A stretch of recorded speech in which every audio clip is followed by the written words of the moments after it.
थोड़ा सा अमेंडमेंट देख लें टीडीएस टीसीएस चैप्टर से रिलेटेड। अगर आपका एग्जाम नवंबर दिसंबर और या फिर जनवरी 2023 है, सीए सीएमए इंटर फाइनल सभी स्टूडेंट्स, कॉमन अमेंडमेंट्स हैं। आप टीडीएस की क्लास आपकी हो चुकी है, टीडीएस का रिवीजन में भी शायद आपका हो चुका है, बस उसमें थोड़ा सा एड ऑन कर देना है। कोई नया सेक्शन नहीं है, घबराने की कोई जरूरत नहीं है। 4 पेज का ये अमेंडमेंट नोट्स में से मुश्किल 1 पेज की बात है जो न्यू ऐड हो रही है, और जो सेक्शंस आपने पढ़ा है उसी में ऐड ऑन हो रही है। कोई अलग से कोई कॉन्सेप्ट नहीं ऐड ऑन हो रहा है जो आपका बर्डन बढ़ाए। ठीक, फाइनल के स्टूडेंट्स हैं, 12th एडिशन की बुक से आपने टीडीएस टीसीएस कंप्लीट कर रखा है। इंटरमीडिएट के स्टूडेंट्स हैं, 19th एडिशन की बुक से आपने टीडीएस टीसीएस कंप्लीट कर रखा है। ठीक, उसी में अब थोड़ा सा आपको ध्यान रखना है अपने एग्जाम्स के लिए। अगर आपका एग्जाम नवंबर दिसंबर जनवरी 2023 है, इस नोट्स को आप डिस्क्रिप्शन में जाओ, गूगल ड्राइव लिंक से डाउनलोड कर लो या टेलीग्राम चैनल से डाउनलोड कर लो। 194P काफी अच्छा सेक्शन आपने पढ़ा, जो इस बार पहली बार इस आपके फाइनेंस एक्ट 2021 में आपके सिलेबस में एड ऑन हुआ, जिसमें specified bank specified senior citizen के केस में टीडीएस का कंप्लायंस करती है, जिसके कारण उस स्पेसिफाइड सीनियर सिटीजन को रिटर्न फाइल करने से एग्जम्पशन मिल जाता है।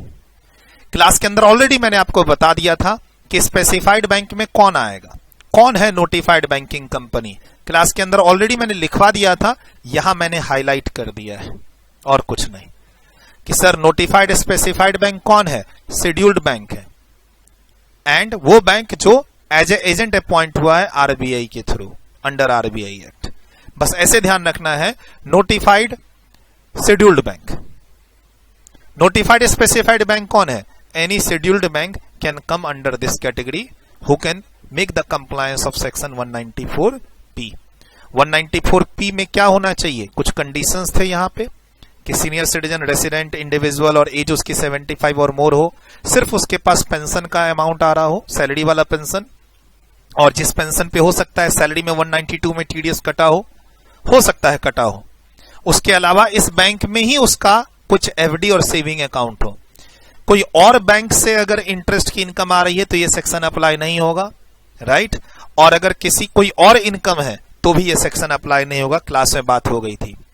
सर छोटा सा और एड ऑन कर लेना, यहां पर जो डिक्लेरेशन की बात हुई थी कि भाई आपको क्लास के अंदर फॉर्म नंबर बताया गया था, फॉर्म नंबर 12 BBA, यहां पर आपको एक फॉर्म नंबर बताया गया था, फॉर्म नंबर 12 BBA के थ्रू वो जो सीनियर सिटीजन है स्पेसिफाइड वो डिक्लेरेशन देगा, और अकॉर्डिंगली फिर इस सेक्शन में बैंक वाला क्या करेगा, टीडीएस का कंप्लायंस करेगा। सर थोड़ा सा यहां पे गवर्नमेंट ने नोटिफिकेशन के थ्रू क्लैरिफिकेशन दिया है कि सुनो, इस सेक्शन के अंदर लिखा हुआ था कि बैंक वाला आपको चैप्टर 6A का बेनिफिट भी देगा और रिबेट का बेनिफिट भी देगा at the time of computing your income and tax. Rate in force के लिए टैक्स निकालना जरूरी है, सैलरी की तरह ही है। 192 में जैसे टीडीएस रेट नहीं दे रखा है, वैसे इस सेक्शन में टीडीएस रेट नहीं दे रखा है। बैंक वाला आपकी इनकम कंप्यूट करेगा और टैक्स निकालेगा, जितना टैक्स आएगा, अगर पेंशन में कोई टीडीएस कटा है 192 में तो वो माइनस करके बाकी टैक्स ये काट लेगा आपके बैंक अकाउंट से, जिसमें वो इंटरेस्ट की इनकम देगा, सेविंग अकाउंट, एफडी अकाउंट। अब बैंक वाले को क्या कहा गया, तुम चैप्टर 6A का डिडक्शन भी दे सकते हो। बैंक वाले को यहां कहा गया कि at the time of computing income तुम चैप्टर 6A का डिडक्शन भी दे सकते हो। तो इसके लिए बैंक वाले को क्या लेना पड़ेगा, एविडेंस। अब उसी एविडेंस से रिलेटेड कुछ बातें एड ऑन हुई हैं, जो नोट्स में आपके इस नए नोट्स में यहां से यहां तक लिखी हुई हैं, वो आपकी बुक में नहीं है और कुछ भी खास नहीं है। इसमें यही लिखा है कि बैंक वाला एविडेंस कलेक्ट करके ही चैप्टर 6A का डिडक्शन देगा, एंड फ्यूचर में जब भी डिपार्टमेंट से नोटिस आएगी तो बैंक वाला वो डिक्लेरेशन और एविडेंस डिपार्टमेंट को सबमिट करेगा। और डिपार्टमेंट से नोटिस कहां से आ सकती है, प्रिंसिपल चीफ कमिश्नर और chief commissioner of income tax से। बस ये चीज आपके नोट्स में नहीं थी, ये वाली चीज यहां से लेकर यहां तक चीज आपकी बुक में आपके नोट्स में नहीं थी। यहां पर जो लिखा हुआ था डिक्लेरेशन सबमिट करेगा कौन, स्पेसिफाइड सीनियर सिटीजन बैंक को। अब इसमें एक और एड ऑन कर लेना है आपको कि बैंक वाला चैप्टर 6A की डिडक्शन के लिए एविडेंस लेगा। अब मान लो तुम बोलते हो, तुम मान लो स्पेसिफाइड सीनियर सिटीजन हो, अब तुम बोलते हो तुमको 80C का बेनिफिट चाहिए क्योंकि तुमने एनएससी परचेज की है, तो ला दो भैया एविडेंस। हम दे देंगे तुमको इस सेक्शन के अंदर बेनिफिट। यहां लिखा तो है कि हम तुम्हारी इनकम का कंप्यूटेशन करेंगे चैप्टर 6 से का डिडक्शन देने के बाद। तो उसके लिए सिंपल सी एक रिक्वायरमेंट आ गई है कि बैंक वाला एविडेंस भी कलेक्ट करेगा साथ में और अपने पास रखेगा बैंक वाला। फ्यूचर में डिपार्टमेंट से जब भी नोटिस आएगी, किसके ऑफिस से, प्रिंसिपल चीफ कमिश्नर और चीफ कमिश्नर के ऑफिस से, बैंक वाला फिर उस डिक्लेरेशन को एंड एविडेंस को टाइम टू टाइम सबमिट करेगा जब जब वहां से नोटिस आएगी। अदरवाइज बैंक वाला अपने पास सारे रिकॉर्ड मेंटेन करके रखेगा अगर बैंक इस सेक्शन के अंदर 194P के अंदर टीडीएस कलेक्ट कर रही है। बस फिनिश, ये वाली अमेंडमेंट कंप्लीट। अब क्लास के अंदर अगर आपको याद हो तो ये 3 सेक्शन आपको बहुत अच्छे से डिटेल्ड में पढ़ाए हुए हैं, 194O, 194Q and 206C1H। In fact मैंने आपको बोला था सेलर जब टीसीएस का कंप्लायंस करेगा तो ये सेक्शन है 206C1H। बायर जब टीडीएस का कंप्लायंस करेगा तो कौन है, 194Q।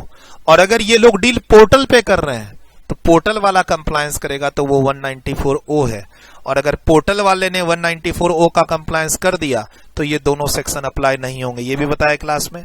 और डायरेक्ट हो रहा है इन दोनों के बीच में, बायर सेलर डायरेक्ट टच में है तो पोर्टल का सेक्शन गायब, और अब डायरेक्ट टच में है और दोनों सेक्शन अप्लाई हो सकता है तो किसको प्रेफरेंस देंगे, 194Q को। ये भी बात आपके साथ हो रखी है, ठीक। सर इस सर्कुलर में क्या नया आया है? एक्चुअली जो नया आया है वो क्लास के अंदर बता दिया गया था, आपको क्लास के अंदर ऑलरेडी बताया हुआ है, 1-2 पॉइंट नहीं बताया हुआ है। लेकिन ये देखिए एक सर्कुलर का रेफरेंस यहां पर पेज नंबर 47 में ऑलरेडी एक सर्कुलर का रेफरेंस यहां पर आपको दिया हुआ है, ठीक। ऑलरेडी 194Q के अंदर जब आप पेज नंबर 46 में अपने नोट्स में 194Q पे आओगे तो यहां पे ऑलरेडी एक सर्कुलर का रेफरेंस दे के पेज नंबर 47, 48 पढ़ाया हुआ है, 49 पढ़ाया हुआ है और वहां पे आपसे एग्जाम्पल कराए हुए हैं। 47, 48, 49, 50 4 पेज में गया हुआ है ये सर्कुलर और फिर एग्जाम्पल कराए हुए हैं पेज नंबर 51 में आपको, और पूरा बता रखा है मैंने डिटेल्ड में आपको क्लास के अंदर इन लोगों का इंटरलिंकिंग, कब कौन सा सेक्शन लगाएंगे, कब 194O में जाएंगे, कब 194Q में जाएंगे, कब 206C1H में जाएंगे, कौन सा सेक्शन क्या कहता है, टीडीएस क्या, टीसीएस क्या, सब बताया हुआ है। जब मैं आपको क्लास रिकॉर्ड करके दे रहा था उस समय ये सर्कुलर आ चुका था और इसीलिए क्लास में पढ़ाते हुए इस सर्कुलर की आधे से अधिक बातें मैंने आपको क्लास के अंदर ही पढ़ा दी थी। अब मैं यहां आता हूं पेज नंबर 47 पे आपकी बुक में, जब आप नीचे आओगे तो यहां लिखा हुआ था कि भाई जीएसटी का क्या करेंगे। बायर जब सेलर से सामान खरीद के पेमेंट करेगा तो उसकी इनवॉइस पर जीएसटी भी होगा, तो जीएसटी का क्या करेंगे। तो बात हुई थी क्लास के अंदर कि जीएसटी का अमाउंट हटाने के बाद टीडीएस का कंप्लायंस होगा, और क्लास में यह भी बता दिया था कि जीएसटी की जगह अगर पुराना वाला टैक्स हो, VAT, sales tax, excise duty, CST, तो क्या करेंगे, जैसे जीएसटी को आपने हटाया है वैसे ही पुराने वाले टैक्सेस को हटाने के बाद जो अमाउंट बचेगा उस पे टीडीएस का कंप्लायंस करेंगे 0.1% के रेट से 50 लाख माइनस करने के बाद।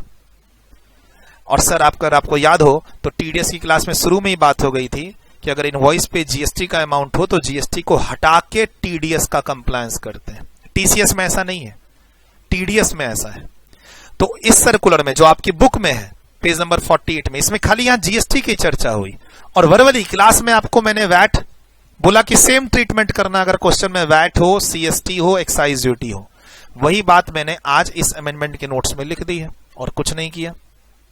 क्या लिखा हुआ है कि जब आपका टीडीएस का कंप्लायंस कर रहे हैं 194Q में और पुराने वाले टैक्सेस इनवॉइस पर अलग से अपीयर कर रहे हैं तो टीडीएस किस अमाउंट पे होगा, टोटल पे या उनको हटा के, उनको हटा के। बाकी क्लास के अंदर बात हो गई थी कि पेमेंट पहले आ जाए तो क्या होगा, टोटल पे टीडीएस होगा, क्योंकि पेमेंट अगर पहले आ गई है और इनवॉइस बाद में इशू हुआ है तो टैक्स की फिगर तो मालूम ही नहीं। बाकी परचेज रिटर्न और परचेज रिटर्न एंड रिप्लेसमेंट की बात जो क्लास के अंदर हुई थी वही यहां लिखी हुई है, कोई फर्क नहीं पड़ता, कोई चेंज नहीं पड़ता। Now this portion is very important, please. यहां मैंने ऑलरेडी इस नए नोट्स में 2nd नंबर पेज में ऑलरेडी यहां मैंने बहुत इंपॉर्टेंट वर्ड लिख दिया है, इसका ध्यान रखना। ये बातें आपके नोट्स में नहीं है, ये बात आपके नोट्स में है, ये से लेकर यहां तक सब कुछ आपके नोट्स में है। यहां जो बात लिखी हुई है ना, 2 लाइन और 2 लाइन, ये आपके नोट्स में नहीं है। क्या है सर बताना, फटाफट मैं आपके नोट्स में आता हूं 194Q वाले पेज पे, पेज नंबर 46 पे। यहां क्या लिखा हुआ है, कि 194Q नहीं लगेगा अगर टीडीएस के दूसरे सेक्शन अप्लाई हो रहे हैं। ठीक, 194Q नहीं लगेगा अगर टीसीएस के दूसरे सेक्शन अप्लाई हो रहे हैं एक्सेप्ट 206C1H। यानी अगर 1H अप्लाई हो रहा है तो 194Q अप्लाई हो सकता है और प्रेफरेंस किसको देंगे? 194Q को। ठीक, लेकिन मैंने यहां बताया था कि जैसे 206C में और भी सेक्शन है जहां टीसीएस लग सकता है, 206C1, 1F कार वाला, या 1 जिसमें स्क्रैप और है ना कोल की बात हो रखी है, या फिर एक 1H पैकेज की जहां बात हो रखी है। सिंपल है कि टीडीएस का सेक्शन जो है 194Q वो अप्लाई नहीं होगा। कब? जब सेक्शन 2061 अप्लाई हो जाए, 1F अप्लाई हो जाए या 1G अप्लाई हो जाए टीसीएस के। ये क्लास में पढ़े। अब मैं आपको लेके जा रहा हूं टीसीएस के उस नोट्स में। मैं आपको कहां लेके जा रहा हूं? टीसीएस के उस नोट्स में। टीसीएस के फर्स्ट पेज में चलते हैं। दुविधा कहां है? यहां मैं आपको ले जा रहा हूं। अमेंडमेंट किससे रिलेटेड ये क्लैरिफिकेशन आया है? टीसीएस के फर्स्ट पेज पे आओ। टीसीएस आपका जो टीसीएस का नोट्स है, फाइनल और इंटर दोनों स्टूडेंट्स अपने अपने वॉल्यूम में आओ। 12th edition, 19th edition, TCS के फर्स्ट पेज पे आओ। तो यहां पर बात जो लिखी हुई थी कि इन केसेस में टीसीएस का कलेक्शन होगा इन रेट से, उसके बाद यहां इस 3 लाइन में क्या लिखा हुआ है कि अगर ये 3 लाइन खासकर ये बहुत इंपॉर्टेंट है। क्या लिखा हुआ है? अगर ये प्रोडक्ट परचेज किया जा रहा है मैन्युफैक्चरिंग पर्पस के लिए या पावर जनरेशन के लिए, तो ये 3 लाइन क्या बोलता है? टीसीएस के प्रोविजन अप्लाई नहीं होंगे। ध्यान रखिएगा, इस सिचुएशन में जब ऊपर वाले प्रोडक्ट स्क्रैप, टेंडुलेव्स या कोल, क्लास के अंदर कोल का एग्जांपल लेता हूं कि कोल मैंने परचेज की है, मैन्युफैक्चरिंग प्रोसेस में यूज करूंगा, कोल परचेज की है, पावर जनरेशन में यूज करूंगा, तो क्लास के अंदर क्या पढ़ाया? टीसीएस के प्रोविजन नहीं लगेंगे। ध्यान रखना, इस सिचुएशन में 1H भी नहीं लगेगा, ये सिचुएशन में 1H भी नहीं लगेगा।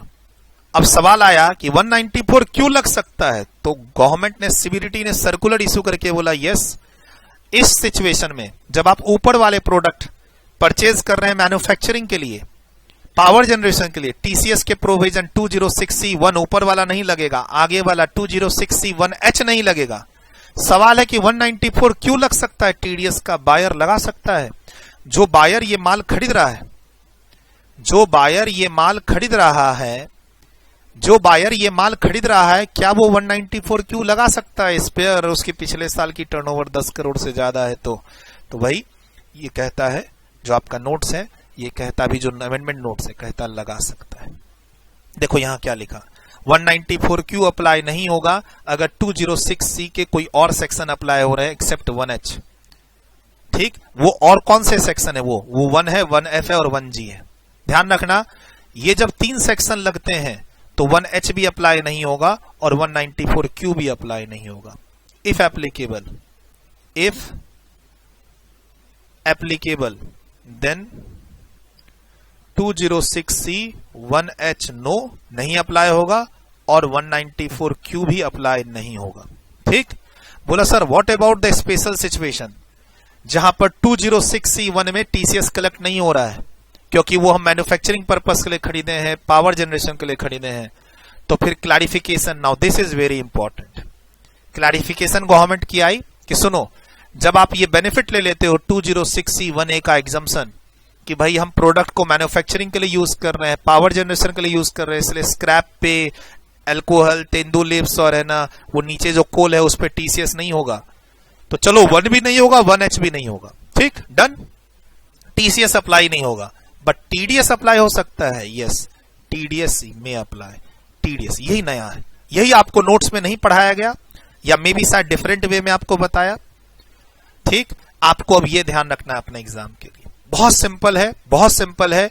ये 3 लाइन पे आना, बोलना अच्छा तुम ये सब आइटम, तुम नोट्स पे जाओ और अच्छा ये सब आइटम तुम परचेज कर रहे हो आगे मैन्युफैक्चरिंग करने के लिए। ओके, पावर जनरेशन के लिए सुनो, टीसीएस अप्लाई नहीं होगा, टीसीएस का कोई भी प्रोविजन अप्लाई नहीं होगा। तो सर जो पीछे है 194 क्यू टीडीएस वो अप्लाई हो सकता है? Answer is yes, answer is yes. बस सिंपल, अमेंडमेंट कंप्लीट, ये वाली भी अमेंडमेंट, ये वाली भी कंप्लीट। बोला सर अब ये क्या है? अगेन 194 क्यू की बात हो रही है बट गवर्नमेंट डिपार्टमेंट की बात हो रही है। सर गवर्नमेंट डिपार्टमेंट पे क्या ये सेक्शन अप्लाई होगा? अगर डिपार्टमेंट ऑफ गवर्नमेंट बायर है और कॉमर्शियल एक्टिविटी में इन्वॉल्व है, मतलब दे आर रनिंग बिजनेस, तो फिर कहता है टीडीएस का कंप्लायंस करना होगा। लेकिन गवर्नमेंट डिपार्टमेंट बायर है, ठीक है बायर है, लेकिन अगर वो कोई बिजनेस और कॉमर्शियल एक्टिविटी नहीं कर रही है, मार्केट में जाके 5 करोड़ 10 करोड़ के आम खरीद रही है और फ्री में बांटेगी अपनी कॉन्स्टिट्यूएंसी में, मैं क्या कह रहा हूं, गवर्नमेंट डिपार्टमेंट, मान लो गवर्नमेंट डिपार्टमेंट अपने डिपार्टमेंट में फर्नीचर को यूज करना चाहती है और फर्नीचर गई है खरीदने के लिए 2 करोड़ का, तो क्या गवर्नमेंट डिपार्टमेंट 194Q का कंप्लायंस करेगी? तो डिपेंड करता है। गवर्नमेंट डिपार्टमेंट अगर कॉमर्शियल एक्टिविटी कर रही है और उसके लिए परचेज कर रही है तो ये सेक्शन का कंप्लायंस करना पड़ेगा, नहीं तो करने की कोई जरूरत नहीं है। ये नया क्लैरिफिकेशन आया है गवर्नमेंट डिपार्टमेंट के लिए जो आपके नोट्स में नहीं है, मैंने यहां मेंशन कर दिया है, आपकी बुक में नहीं है। और अगर सेलर गवर्नमेंट डिपार्टमेंट है तो क्या 194Q में बायर टीडीएस का कंप्लायंस करेगा?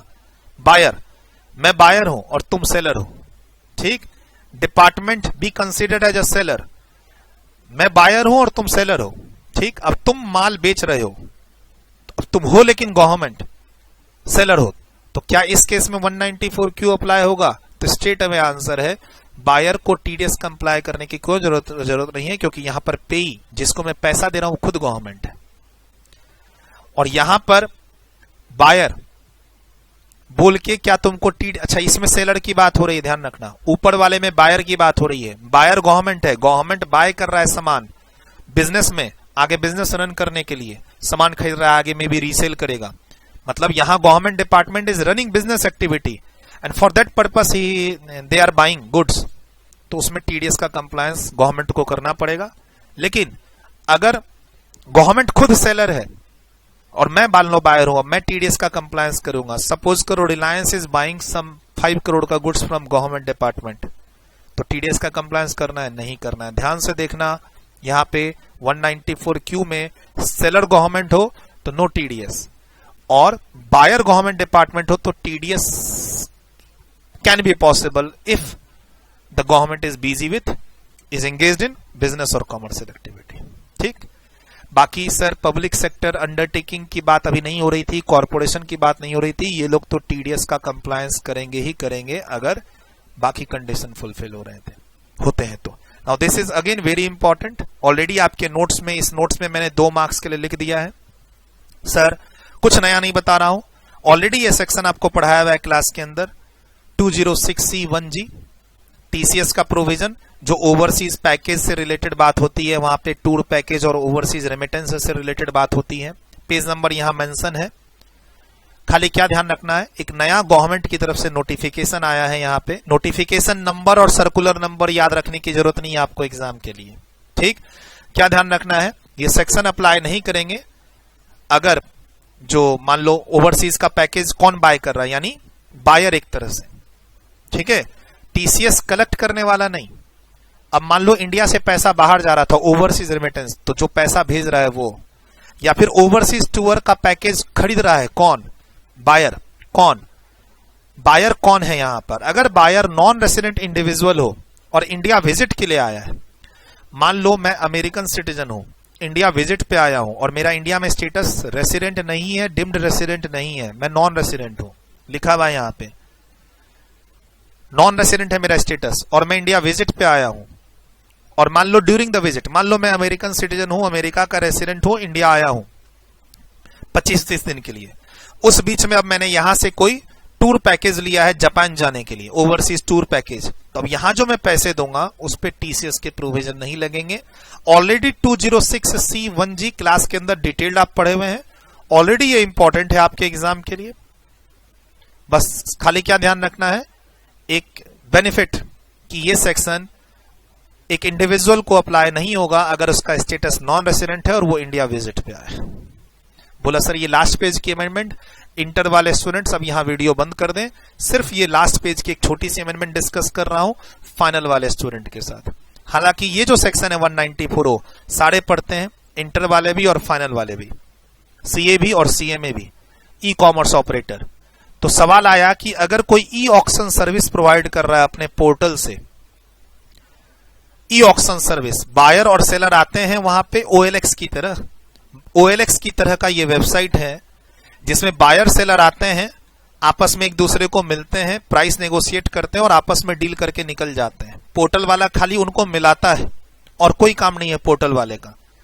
आगे की रिस्पॉन्सिबिलिटी उनकी है जो क्लाइंट्स हैं। मान लो मेरा ई कॉमर्स पोर्टल है, मैं ई ऑक्शन सर्विस प्रोवाइड करता हूं, मतलब कोई भी लोग आके अपने प्रोडक्ट को लिस्ट कर दे और उसको कोई भी आके उस लिस्टेड प्रोडक्ट को परचेज कर ले। लेकिन परचेज करने में मेरा कोई कंट्रीब्यूशन नहीं है, मेरी वेबसाइट डील नहीं करवाएगी, तुम लोग को मिला जरूर देगी। बेचने वाला खरीदने वाला आ जाए मेरे वेबसाइट पे, प्राइस नेगोशिएट करके बाहर निकल जाए, फिर आपस में ईमेल कर ले, मोबाइल नंबर पे बात कर ले, आपस में डील कर ले, उस प्राइस पे करे या अपनी प्राइस पे करे, हमने तो दो लोगों को मिला दिया। आप आए मेरी वेबसाइट पे अपना टीवी बेचने के लिए 5,000 में, कोई आ गया आपसे टच में आ गया, फिर आपसे पर्सनली आपके घर पे जाके 4,000 में खरीद लिया। तो ऐसे ई ऑक्शन वालों ने बोला कि क्या हम 194O का TDS का कंप्लायंस करेंगे? प्राइस पे तो हमारा कोई कंट्रोल ही नहीं है, हम तो अपने क्लाइंट को खाली प्राइस डिस्कवर करके देते हैं कि उसका प्रोडक्ट कितने में बिक सकता है। काफी सारे बायर हैं, काफी सारे सेलर हैं, प्राइस डिस्कवरी होती है डिमांड और सप्लाई के बेसिस पर, फिर वो लोग अपना नंबर एक्सचेंज करते हैं, ईमेल आईडी एक्सचेंज करते हैं और आपस में वो लोग डील करके निकल जाते हैं। उस पोर्टल वाले का कोई आगे अब गारंटी नहीं है प्राइस पे, क्लाइंट पे, और या फिर है ना, मतलब उसका कोई लेना देना है ही नहीं आगे, वो सिर्फ प्राइस डिस्कवर करके दे देता है। अब जो क्लाइंट्स हैं वो अब जाने डील कितने में करना है। मेरी वेबसाइट पे आए थे तुम लोग, आने का 5-5 रुपया दे दो दोनों आदमी। तो सर ऐसी वेबसाइट अमेजन नहीं है ना ये। हम अमेजन की वेबसाइट पे जाते हैं तो प्रोडक्ट परचेज करते हैं तो अमेजन प्रोडक्ट की डिलीवरी की रिस्पॉन्सिबिलिटी लेता है, फिर हम पेमेंट करते हैं। ये अमेजन की बात नहीं हो रही, ये OLX की बात हो रही है, ऐसे समझाना। ई ऑक्शन सर्विस, एग्जाम का क्वेश्चन 1 और 2 मार्क्स का, ई ऑक्शन सर्विस पर 194O अप्लाई होगा? Answer is no. अब उसके ये 6 कंडीशंस हैं, ये सारे कंडीशन फुलफिल होने चाहिए तभी आंसर होना चाहिए नो। तो हो सकता है एग्जाम में इससे रिलेटेड कुछ लिखने को आ जाए। बहुत इजी रीडिंग है। क्या कहता है, जो अभी ऐसे याद रखना एक चीज, आप ई ऑक्शन सर्विसेज जो इलेक्ट्रॉनिक पोर्टल के थ्रू दी जाती है, यानी एक तरह से ये भी इको हो गया, इको की सर्विस, 194O अप्लाई नहीं होगा, लेकिन उसके कुछ कंडीशंस हैं। क्या? ये पोर्टल वाला सिर्फ प्राइस डिस्कवरी करके दे रहा है और अपने क्लाइंट को प्राइस बता दे रहा है कि देखो तुम्हारा माल इतने में बिक सकता है। अब आगे जो डील होगी उन दोनों के बीच में, वो उनके क्लाइंट के डिस्क्रिप्शन पे होगी और प्राइस भी हो सकता है वो लोग डायरेक्टली नेगोशिएट करके चेंज कर ले आपस में। पोर्टल का यहां कोई रोल नहीं है। There is no role of portal in contract conclusion, in delivery of goods और services, in collecting the money. वही सब बात यहां पे लिखी हुई है। प्राइस डिस्कवरी सिर्फ कर रहा हो पोर्टल वाला, क्लाइंट आपस में डायरेक्टली अब बात कर रहे हैं परचेज सेल के लिए, प्राइस पेमेंट के लिए। पोर्टल वाले की कोई रिस्पॉन्सिबिलिटी नहीं है परचेज डिलीवरी प्राइस को लेके, सिर्फ वो प्राइस डिस्कवरी करके दो लोगों को बता देता है कि इस माल का इतना प्राइस होना चाहिए। और उस पोर्टल वाले को आगे ये भी नहीं पता है कि उन लोगों की डील क्या हुई, कितने में हुई, पेमेंट कब कब ली जाएगी, दी जाएगी। तो ये सेक्शन अप्लाई नहीं होगा। बाकी इस सर्विस के लिए पोर्टल वाला अपने क्लाइंट से कुछ पैसे चार्ज करेगा, क्लाइंट वाला बाकी के सेक्शन लगा दे, जैसे 194 आपका H था, 194C है, वो सब लगा दे। 194O अप्लाई नहीं होगा, लेकिन ये कंडीशन फुलफिल होनी चाहिए। खत्म। Bye bye, take care. इससे ज्यादा कोई और अमेंडमेंट्स आपको नवंबर दिसंबर एग्जाम्स के लिए नहीं पढ़नी है। ध्यान रखिएगा, आपके एग्जाम्स में फाइनेंस एक्ट 2022 है ही नहीं। आपका तो अभी एग्जाम है नवंबर दिसंबर वाला या जनवरी 2023 वाला। आपने जो बुक पढ़ी है क्लास, इंटर लेवल पे 19th एडिशन, फाइनल लेवल पे 12th एडिशन, अपडेटेड बुक है। एक आध सी छोटी छोटी चीज उसमें नहीं है, वो मैंने यहां कवर करा दिया। All the best, bye bye, take care for your exams.